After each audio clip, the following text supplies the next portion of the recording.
幫粉絲用一套家私 KO 收納難題第2期。Hello 老細，我係 Louise， 又嚟同大家拆解裝修嘅世紀難題啦。今次嘅主角係超考功力嘅不規則半開放式廚房櫥櫃設計。話時話咧，呢一套房真係有夠晒特別㗎。入戶位咧係一個三角形，而廚房咧就喺角落嘅一個小三角區嚟嘅，仲正對住入戶門添。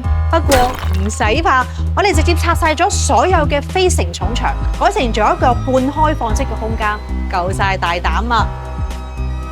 咁對住門呢一度咧，整咗一個一櫃多用嘅多功能玄關櫃啊！佢既係鞋櫃又係屏風，一門到頂嘅設計，乾乾淨淨冇雜物，夠晒靚仔啊！喺入邊咧，我哋仲有呢一個透氣嘅配件嚟嘅，空氣流通冇爛體。咁喺下邊咧，我哋配咗個開放格啦。喺呢一度常着嘅鞋啦，隨手擺。咁喺呢度我哋仲有細細嘅鏤空位啊，通風又透光，夠晒細心。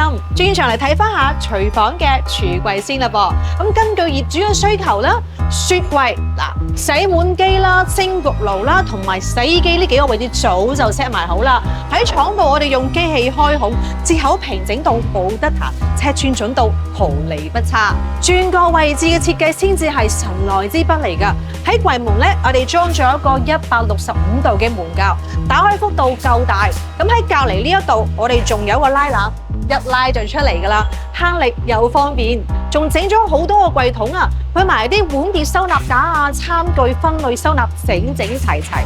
咁仲有呢個位置咧，我哋都冇浪費㗎。咁我哋喺呢一度咧，避開咗埲牆，專門設計咗一個吧台，可以補充收納。